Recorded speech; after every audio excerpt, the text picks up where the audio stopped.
नारायणं नमस्कृत्यं नरं चैव नरोत्तमं देवीं सरस्वतीं चैव ततो जयमुदीरयेत्। जय श्री कृष्ण। राधे राधे।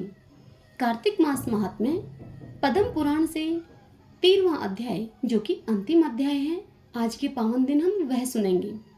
भगतजनों, विपरीत समय के चलते आप सबको उचित समय पर कार्तिक महात्म्य उपलब्ध नहीं करा सकने के कारण मैं आप सबसे क्षमा चाहती हूँ।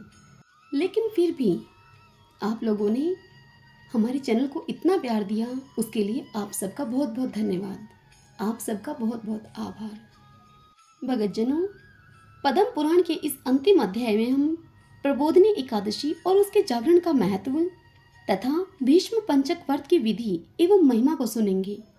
सब बोलिए विष्णु भगवान की जय। ओम नमो भगवते वासुदेवाय।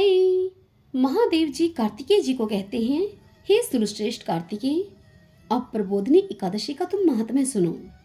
यह पाप का नाशक, पुण्य की वृद्धि करने वाला तथा तत्व चिंतन प्रायण पुरुषों को मोक्ष देने वाला है। समुद्र से लेकर सरोवरों तक जितने तीर्थ हैं, वे भी तभी तक गरजते हैं जब तक कि कार्तिक में श्रीहरि की प्रबोधिनी तिथि नहीं आती। प्रबोधिनी के एक ही उपवास से सहस्त्र अश्वमेध और 100 राष्ट्रीय यज्ञों का फल मिल जाता है। इस चराचर त्रिलोकी में जो वस्तु अत्यंत दुर्लभ मानी गई है, उसे भी मांगने पर हरि प्रबोधिनी एकादशी प्रदान करती है।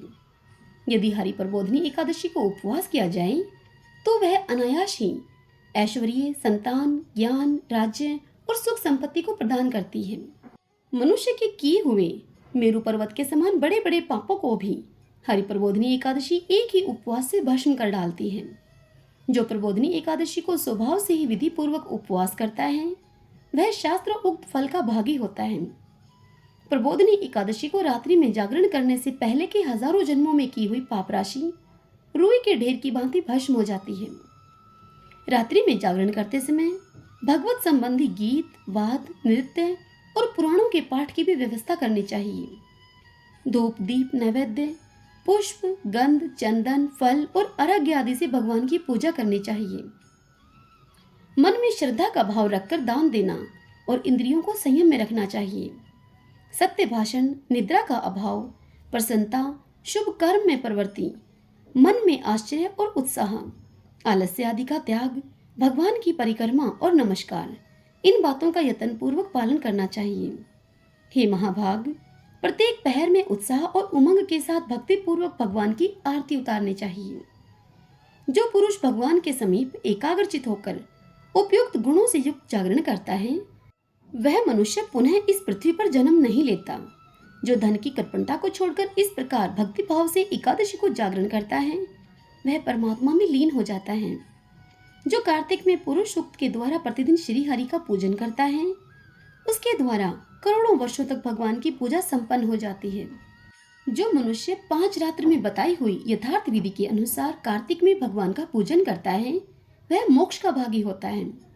जो कार्तिक में ओम नमो नारायणाय इस मंत्र के द्वारा श्री हरि की अर्चना करता है, वह नरक के दुखों से छुटकारा पाकर अनामय पद को प्राप्त होता है। जो कार्तिक में श्री विष्णु सहस्त्र नाम और गजेंद्र मोक्ष का पाठ करता है, उसका पुनर्जन्म नहीं होता। उसके कुल में जो सैकड़ों हजारों पुरुष उत्पन्न हो चुके हैं, वे सभी श्री विष्णु धाम को प्राप्त हो जाते हैं। अतः एकादशी को जागरण अवश्य करना चाहिए। जो कार्तिक में रात्रि के पिछले पहर में भगवान के सामने स्तोत्र गान करता है, वह अपने पितरों के साथ श्वेत द्वीप में निवास करता है। जो मनुष्य कार्तिक शुक्ल में एकादशी का व्रत पूर्ण करके प्रातःकाल सुंदर कलश का दान करता है, वह श्री हरि के परम धाम को प्राप्त होता है। व्रतधारियों में श्रेष्ठ हे कार्तिकेय, अब मैं तुम्हें महान पुण्यदायक व्रत बतलाता हूँ। यह व्रत कार्तिक के अंतिम 5 दिनों में किया जाता है। इसे भीष्म जी ने भगवान वासुदेव से प्राप्त किया था, इसलिए यह व्रत भीष्म पंचक नाम से प्रसिद्ध है। भगवान केशव के सिवा दूसरा कौन ऐसा है जो इस व्रत के गुणों का यथावत वर्णन कर सके। वशिष्ठ, भृगु और गर्ग, इन मुनीश्वरों ने सतयुग के आदि में कार्तिक के शुक्ल पक्ष में इस पुरातन धर्म का अनुष्ठान किया था। राजा अम्बरीश ने भी त्रेता आदि युगों में इस व्रत का पालन किया था। ब्राह्मणों ने ब्रह्मचार्य पालन, जप तथा हवन कर्म आदि के द्वारा और क्षत्रियों एवं वैश्यों ने सत्य सोच आदि के पालन पूर्वक इस व्रत का अनुष्ठान किया है। सत्यहीन मूढ़ मनुष्यों के लिए इस व्रत का अनुष्ठान असंभव है। जो इस व्रत को पूर्ण कर लेता है उसने मानो सब कुछ कर लिया। कार्तिक के शुक्ल पक्ष में एकादशी को विधि पूर्वक स्नान करके 5 दिनों का व्रत ग्रहण करें। व्रती मनुष्य प्रातः स्नान करने के बाद मध्याह्न के समय भी नदी, झरने या पोखर में जाकर शरीर में गोबर लगाकर विशेष रूप से स्नान करें। फिर चावल, जौ और तिलों के द्वारा क्रमशः देवताओं, ऋषियों और पितरों का तर्पण करें। मौन भाव रहकर स्नान करके धुले हुए वस्त्र पहनकर दृढ़ता पूर्वक इस व्रत का पालन करें। ब्राह्मण को पंचरत्न का दान दें। लक्ष्मी के सहित भगवान विष्णु की प्रतिदिन पूजा करें। इस पंचक व्रत के अनुष्ठान से मनुष्य वर्ष भर के संपूर्ण व्रतों का फल प्राप्त कर लेता है।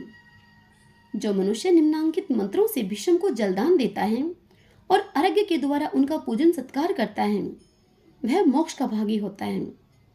वह मंत्र इस प्रकार है: व्याघ्र पदो गोत्राय सांकृते परवराय च अनपत्याय भीष्माय उदकम भीष्म वर्मणि वसुनाम अवताराय शतनोरात्मजाय च अर्घ्यम ददामि भीष्माय आजनम ब्रह्मचारिणी।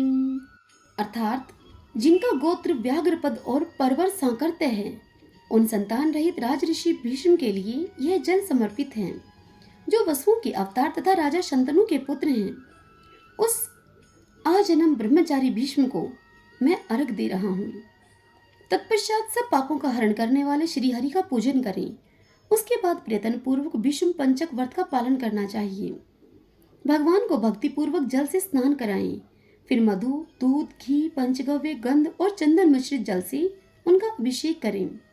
तदंतर सुगंधित चंदन और केसर में कपूर और खसखस मिलाकर भगवान के श्री विग्रह पर उसका लेप करें। फिर गंध और धूप के साथ सुंदर फूलों से श्री हरि की पूजा करें तथा उनकी प्रसन्नता के लिए भक्ति पूर्वक घी मिलाया हुआ गूगल जलाएं।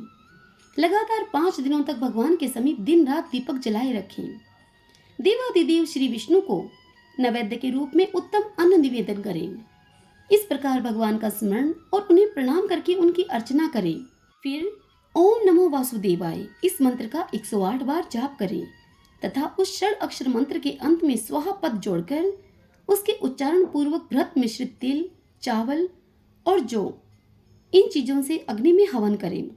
सायंकाल में संध्या उपासना करके भगवान गरुड़ ध्वज को प्रणाम करें और पूर्ववत षड अक्षर मंत्र का जप करके व्रत पालन पूर्वक पृथ्वी पर शयन करें। इन सब विधियों का 5 दिनों तक पालन करते रहना चाहिए। एकादशी को सनातन भगवान हर्षिकेश का पूजन करके थोड़ा सा गोबर खाकर उपवास करें। फिर द्वादशी को व्रती पुरुष भूमि पर बैठकर मंत्र उच्चारण के साथ गोमूत्र का पान करें। त्रयोदशी को दूध पीकर रहें। चतुर्दशी को दही का भोजन करें। इस प्रकार शरीर की शुद्धि के लिए 4 दिनों का लंघन करके 5वें दिन स्नान के पश्चात विधि पूर्वक भगवान केशव की पूजा करें और भक्ति के साथ ब्राह्मणों को भोजन कराकर उन्हें दक्षिणा दें। पाप बुद्धि का परित्याग करके बुद्धिमान पुरुष ब्रह्मचार्य का पालन करें। शाकाहार से अथवा मुनियों के अन्न अर्थात तिन्नी के चावल से इस प्रकार निर्वाह करते हुए मनुष्य श्री कृष्ण के पूजन में संलग्न रहे। उसके पश्चात रात्रि में पहले पंचगव्य पान करके बाद में अन्न का भोजन करें। इस प्रकार भली भांति व्रत की पूर्ति करने से मनुष्य शास्त्र उक्त फल का भागी होता है। इस भीष्म व्रत का अनुष्ठान करने से मनुष्य परम पद को प्राप्त होता है। स्त्रियों को भी अपने स्वामी की आज्ञा लेकर इस धर्म वर्धक व्रत का अनुष्ठान करना चाहिए। विधवाएं भी मोक्ष की प्राप्ति हेतु, सुख की वृद्धि के हेतु, संपूर्ण कामनाओं की पूर्ति और पुण्य की प्राप्ति के लिए इस व्रत का पालन करें। भगवान विष्णु के चिंतन में लगे रहकर प्रतिदिन बलि वैश्वदेव भी करना चाहिए। यह आरोग्य और पुत्र प्रदान करने वाला तथा महापातकों का नाश करने वाला है। एकादशी से लेकर पूर्णिमा तक का जो व्रत है वह इस पृथ्वी पर भीष्म पंचक व्रत के नाम से विख्यात है। भोजन परायण पुरुष के लिए इस व्रत का निषेध है। इस व्रत का पालन करने पर भगवान विष्णु शुभ फल प्रदान करते हैं। महादेव जी अपने पुत्र कार्तिकेय जी से कहते हैं कि यह मोक्षदायक शास्त्र अनअधिकारी पुरुषों के सामने प्रकाशित करने योग्य नहीं है। जो मनुष्य इसका श्रवण करता है वह मोक्ष को प्राप्त होता है। हे कार्तिकेय, इस व्रत को यत्न पूर्वक गुप्त रखना चाहिए। जो त्यागी मनुष्य हैं वे भी यदि इस व्रत का अनुष्ठान करें तो उनके पुण्य को बतलाने में मैं स्वयं भी असमर्थ हूँ। इस प्रकार कार्तिक मास का जो भी फल है वह सब मैंने तुम्हें बतला दिया है। भगवान श्री कृष्ण सत्यभामा से कहते हैं, देवादिदेव भगवान शंकर ने पुत्र की मंगल कामना से यह व्रत उसे बताया था। पिता के यह वचन सुनकर कार्तिकेय आनंद मगन हो गए। जो मनुष्य भक्ति पूर्वक इस कार्तिक महात्म्य का पाठ करता है अथवा सुनता है और सुनकर हृदय में धारण करता है वह सब पापों से मुक्त होकर भगवान विष्णु के लोक में जाता है। इस महात्म्य का श्रवण करने मात्र से ही धन धान्य यश पुत्र आयु और आरोग्य की प्राप्ति हो जाती है। हरि ओम तत्सत। गोविंदे गोविंदे हरे मुरारी, गोविंदे गोविंदे मुकुंद कृष्ण, गोविंदे गोविंदे रथांग पाणी, गोविंदे दामोदर माधवेति। ओम नमो भगवते वासुदेवाय।